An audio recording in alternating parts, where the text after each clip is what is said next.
what's up. Yeah, well, welcome back, campers. We're playing some Luigi's fucking Mansion. Like, we thought we'd acknowledge it at some point, but I mean, you guys are kind of cool, but have you ever had Cool Ranch Doritos? I'm gonna go out there and say it. Plain Doritos are pretty good too. Did you know they sell plain Doritos? They sell plain Doritos. Yep, where it's just the corn chip. Why? Who's eating that? Gus, put up a picture of the bag of plain Doritos right now. Absolutely. Remember, right? They're like a green bag. They're good. Like, I love the texture and how light they are. And I think it's Aldi. There's one like store that's not super pricey that sells essentially plain Doritos, and I was like, oh, these are just really good. Like, maybe the part of Doritos I like is the chip itself, and the seasoning's just nice. Anyway, we started this episode with a mission. It's we're gonna talk about a game called Elf Bowling. Your uncle probably sent it to you in the early 2000s if you were alive back then through an email. It was a game made in Flash. Oh, don't say if. I forgot people aren't my age. But Elf Bowling coming to a Northern Folk Lodge holiday special near you. So excited for that. For those of you unfamiliar, it started as a little game that you'd get sent through email. It was weird because it was sent as a .exe, which back in the day, and honestly a little bit now still, that's a kind of file you don't open on your computer if you don't know what it is, because they can literally brick your PC or like install ransomware, all sorts of terrible things. Yeah, don't do that in the modern age. Those chain letters were really fun and popular back then, but don't trust the hoe today. And you're Santa and you're rolling an elf and he hits other elves. It's cute.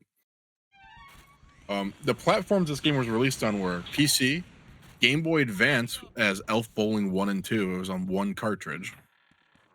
And it was also released on Nintendo DS. Same one cartridge, Elf Bowling 1 and 2. It was released in 1998 on PC, 2005 on Game Boy Advance, and then 3 days later, in the same year of 2005, it was released on the DS. Oh, yeah. The Game Boy Advance got it November 28th, 2005, and the DS got it literally 3 days later. Why do you think they did that? I don't know. I'm sure somebody was like, oh, this has been really popular on the internet lately. Let's get the license and make some money off of it. I feel like that's how most things like that happen. Maybe they stagger the release, so like people's grandmas would be like, I remember when Jimmy sent that in an email. No, they'll just buy 2 copies because it's for 2 different consoles. Right. So it was a promotional marketing stunt by Dan Ferguson and Mike Bielinski, both co-founders of the game studio InVision Design. It became an internet sensation in 1990 when people originally thought it was a computer virus. There you go. A couple people did news on it. Great. Fun fact, that game caused that company to go bankrupt, apparently. Yeah. Why so am a I company not shocked? bought InVision in 1999, year after the game came out, and then it subsequently filed for Chapter 11 bankruptcy. Elf Bowling and Frogapult were sold with approval of the bankruptcy court to Commotion Interactive. Oh, Elf Bowling 3 was recently released by Dallas firm N-Storm, a subsidiary of Commotion Interactive. Recently released? I don't know. Recently. Well, I was gonna say, was this like a Switch game? Probably a fucking mobile. Unfortunately, you're probably right. So in the sequel, Elf Bowling: The Elves Return. Okay, sorry. In the sequel, Elf Bowling: The Elves Return, as they attempt to go to island vacation with Old Kringle, Dingle, and Kringle. A failure as a used ice salesman. Ew. As Santa's older brother, who Mrs. Claus takes a shine to, the brothers make a double-nothing wager on a game of shuffleboard, on which on random occasions a moai can fall on the elf. The winner gets the title Father Christmas, and the loser loses his job. The elves are pucks. Beautiful. Oh. The players grab the thong bathing suit the elf was wearing and snaps at the propel the elf forward. And there's bonus games, whatever. We'll get the good stuff. To date, there has been 8 editions of the game for PC computers. Jesus. Are you ready to hear this shit? I'm ready. Lay it on me. Elf Bowling 3 involves slinging elves in Miss Kringle's pink bra to distant icebound targets. Super Elf Bowling 4, was a 3-dimensional upgrade of the original with a more complicated ball control and wider variety of backgrounds, elf antics, and elf jokes. One could also play as a variety of characters, including Santa, Dingle, and Mrs. Kringle. You thought we were done? We're not even halfway through this list, dude. Jesus. Elf Bowling, Bocce Style, Elf Bowling 5. Use the elves as bocce balls. Elf Bowling 6, Air Biscuits, involved bowling the elf over a mountain of snow, which sends the elf airborne. The elf could remain in the air by using fart power. Beautiful. Elf Bowling 7. The Last Insult returns the game to its original bowling, but with new wrinkles. A story mode is added, and the elves can and will do anything to stop Santa from rolling a strike. Santa, however, has power-ups that can foil them.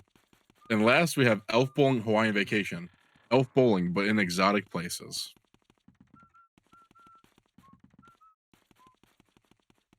God.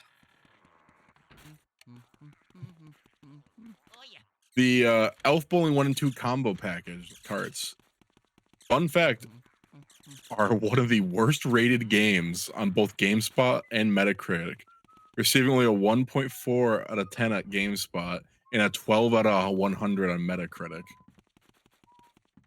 I can't. I remember I think I have the Game Boy cartridge somewhere. My mom got it for me. So, you thought the Elf Bowling saga was done? Oh no. We would only be so lucky. There is an Elf Bowling movie called Elf Bowling the Movie: The Great North Pole Elf Strike. Jesus. It is written by Martin Olson. Let's find out what else Martin Olson did. He looks really fucking ew. He looks like someone I would not want near my children. Oh, he's the guy who wrote Rocco's Modern Life. I'd let him near my kids. His Wikipedia picture. Put it up. It's creepy. He also did Johnny Tests. He did Phineas and Ferb for a bit. He did Camp Lazlo, Gadget and the Gadgetinis, Felix the Cat, Extreme Ghostbusters. I need to know more about Gadget and the Gadgetinis. We'll get there. Okay. Do you actually know about Gadget and the Gadgetinis? I have no idea.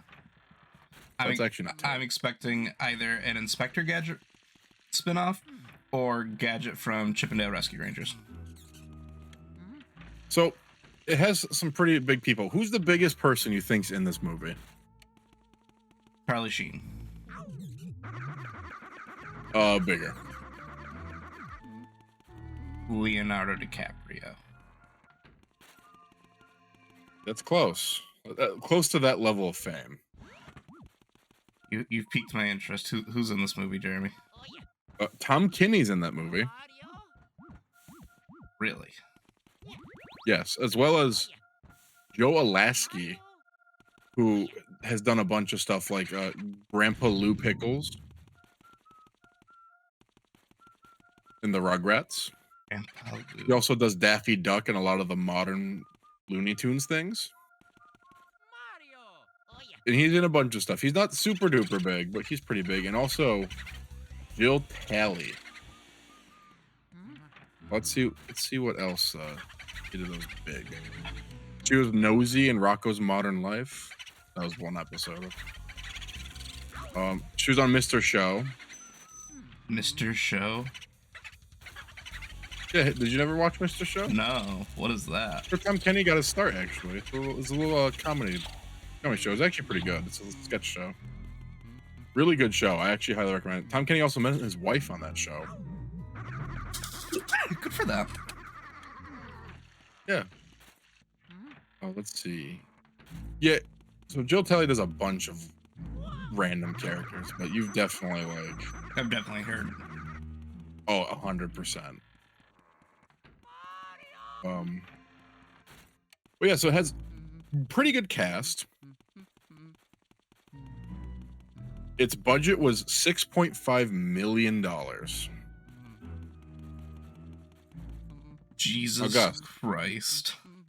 That's $6.5 million in 2007 money. How much do you think it made in the box office? I'm guessing $13. My uncle probably went to go see it.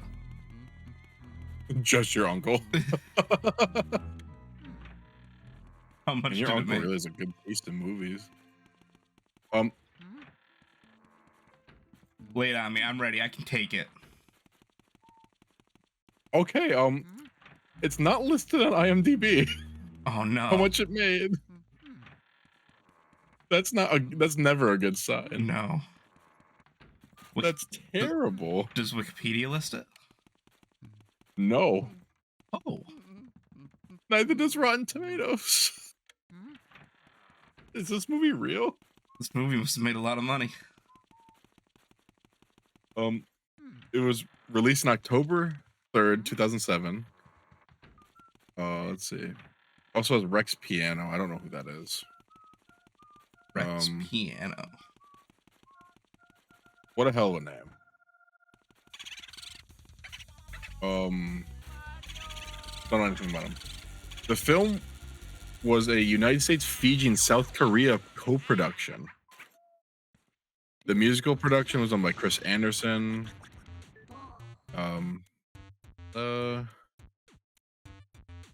After finishing Elf Bowling, one of the editor ended up working on the Simpsons movie and the Golden Compass. Made it big. Okay. Let's see. Elf Bowling began production in Fiji and South Korea before moving to Simi Valley, to a Simi Valley house owned by the editor's mom, where the film's story reel was edited. Dance moves and musical sequences were animated with mocap, with the editor himself wearing one of the mocap suits. Screen Medium Films, a company of Universal at the time, distributed the movie. The film was released October 2nd. Wait, what? Okay, so it said it was released on the 3rd, but it was actually released on the 2nd, I guess. It went to DVD first. For a day, and then it was on Amazon Prime January 1st, 2008, and Blu-ray in 2016. The film was universally panned by critics and audience alike for its writing, animation, directing, humor, plot, musical numbers, voice acting, characterizations, and having little to nothing to do with the premise of the game. Due to the film's disastrous critical reception, plans for a sequel titled Elf Bowling 2: The Great Halloween Pumpkin Heist were immediately canceled. I can't find anywhere that says how much money this movie made. And that's a terrible sign that your movie's bad. This is up there with a great Wikipedia page, just like how Crazy Frog has a controversies tab that's really big and bigger than the rest of the article. That's super funny. What Did controversies? you know about that? No. Well, first we'll go back to Frog Gadget and the do? Gadget Teenies before I forget about that. Yeah, let's do that, because I already forgot about that. Is Inspector Gadget. Okay, it is Inspector Gadget. Yeah, like I think it's, if I remember, it's like little robots that were like his little help. Yeah, they're like miniature versions of Inspector Gadget. Okay. All right, anyway, let's go to Crazy Frog. I need to know what Crazy Frog did. I need to know what anti-Semitic shit this guy said. Let's see, Crazy Frog. Controversies. Genitals Oh. is the first part.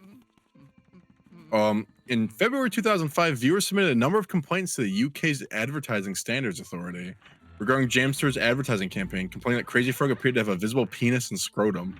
Some parents claimed it was inappropriate for children. There was also complaints regarding the frequency at which the advertisement appeared on television, reportedly up to twice an hour across most of the day, with some channels showing it more than once per commercial break. That's funny. That Advertising Standards Authority did not uphold the complaints, pointing out the advert was already classified as inappropriate for airing during children's television programs, as it contained a premium rate telephone number.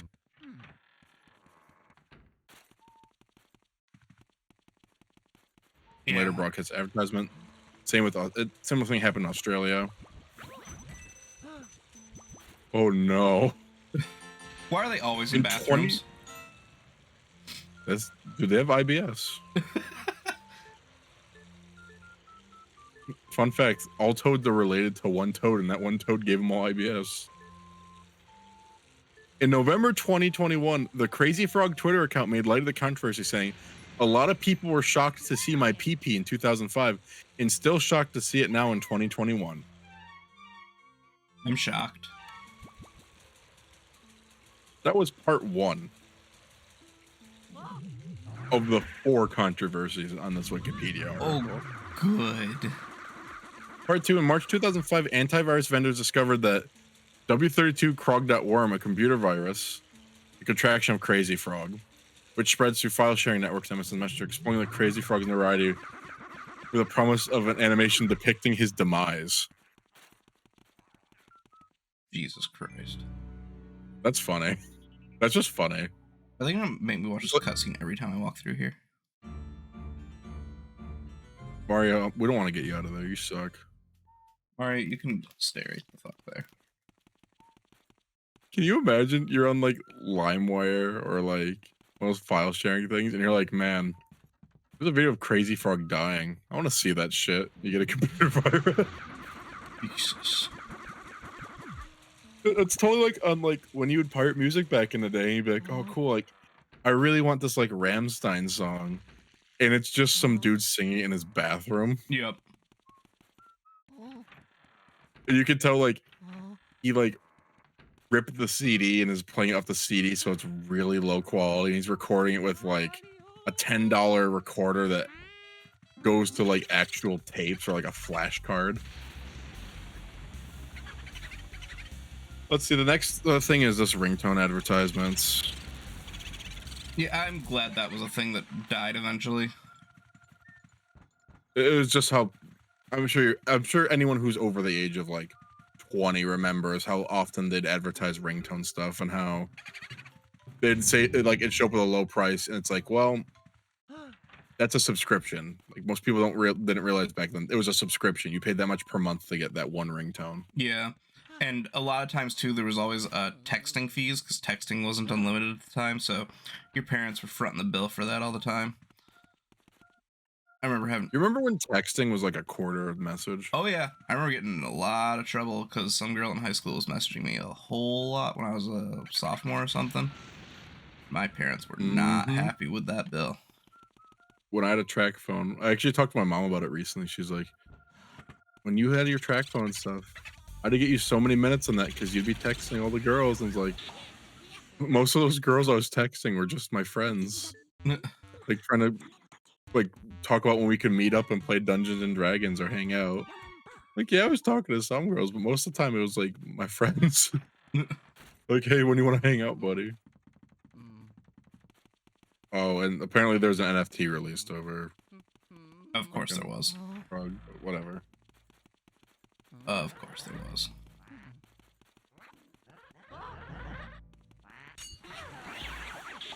I'm not going to be surprised over a Crazy Frog NFT. I'm gonna put this out there. I don't like Crazy Frog. Not crazy about him. The only thing I like is when he has it like I like the idea of him just slowly just going into psychosis. It's...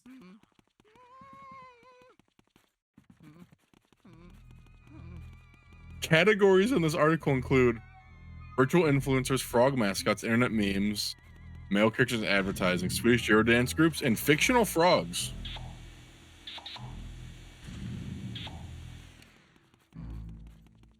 I don't know where to go. This is I can help you. We're gonna go to a random article in Wikipedia, and I'll tell you what I got. Oh, please do.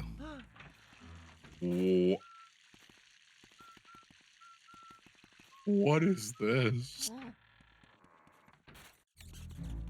What did I find? What did I find? You need to share with the class, Jeremy. ButcherCon. Let me count Roman numeral.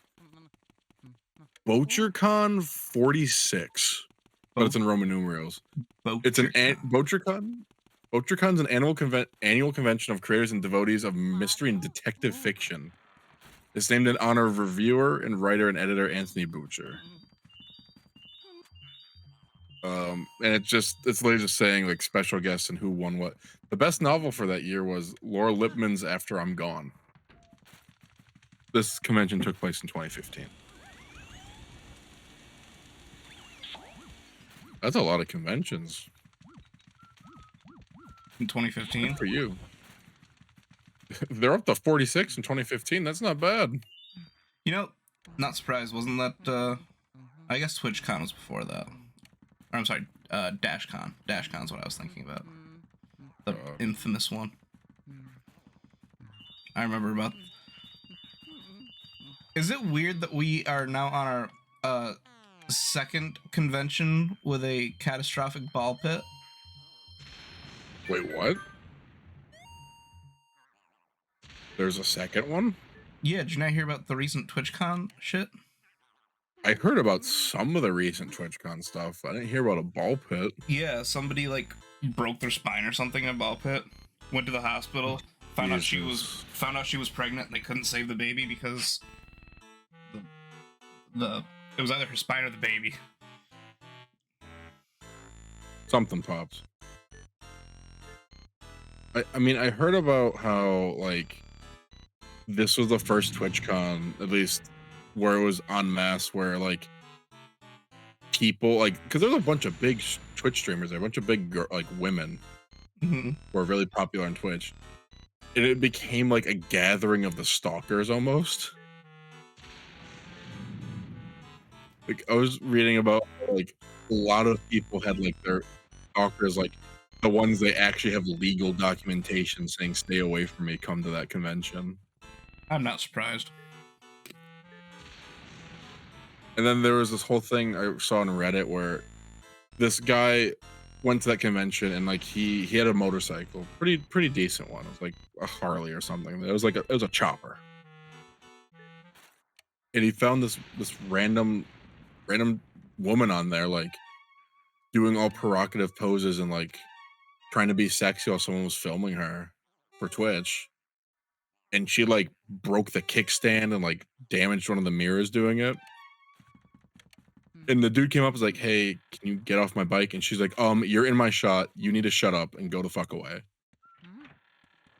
Oh yeah, I did see that. And when she got up and left, she left a really big fucking wet stain on the seat. Because she was, I guess, like grinding on it. Fun fact, that guy sold that motorcycle seat. The joke's on her. They eventually found out what Twitch streamer it was. I don't remember who it was. I don't think he released it like publicly, except for the person who bought the seat. I was gonna say, you know that that's just gonna give that person more views. Yeah, I think that's what it was. Like the diehard fans knew who it was, and some dude offered like $2,000 or $3,000 for that seat. Super funny. Also super gross, but it's super funny. Can you imagine being so entitled? You're on somebody's private property and you're breaking it, and they ask you pretty nicely and calmly, "Hey, can you get off my stuff?" And you have the gall to tell them to stop ruining my shot. Shut the fuck up. Jesus. I want to be that. I want to be that that full of myself someday when I grow up. Well, Gus, do you have your lottery tickets? Let's date this episode. Yeah. We were literally joking about that the other day. Somebody at work was talking about it. And I messaged my wife. I was like, we should buy a Powerball ticket. I get home that night. I got Powerball tickets. I got home and she's like, when's the Powerball thing supposed to be? And I was like, it was tonight. It was a few hours ago. And she was like, oh. I was like, they actually haven't drawn it yet. Well, didn't they draw it and nobody won on Saturday? No, they did on Saturday. But apparently there's a big issue right now where the machine that spins the balls around and shit isn't working. Really?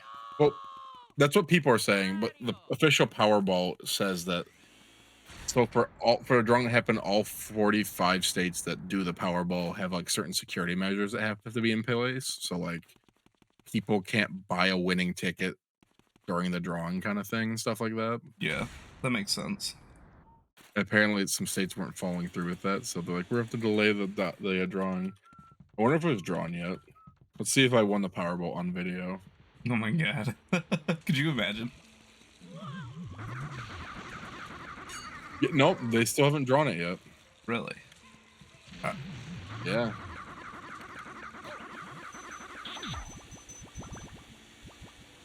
Oh no, if I ever did get that much, like, 'cause that's the amount of money where that's fuck you money. That's not like you're rich. That's a you're fuck you rich kind of thing. That's life-changing money.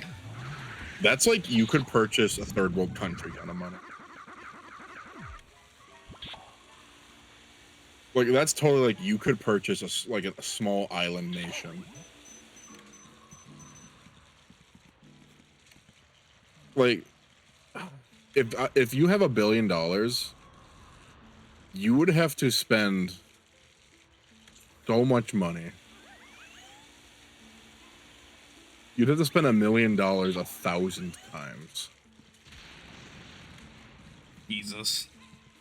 Like, yeah, if you need to get rid of it, it's super easy to get rid of it, but like cool, you buy your $10 million house, you buy your like cool sports cars, you buy like all the collectibles you could ever want, you buy like all this stuff, cool, you still have $500 million left, you know? Right.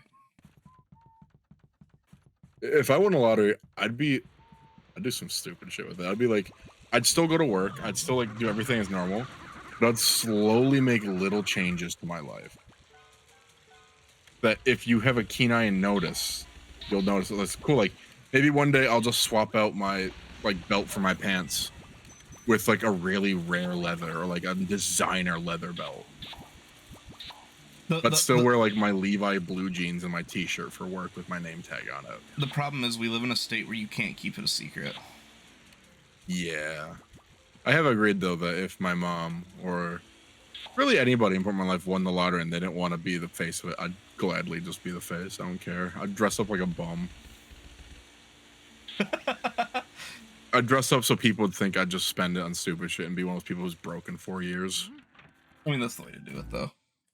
Hey, next time on Baby's First Luigi's Mansion, I'm gonna figure out where to go. I got 20 boos. I was told this was supposed to do. I don't know, man. We'll be back on this. See you the next time.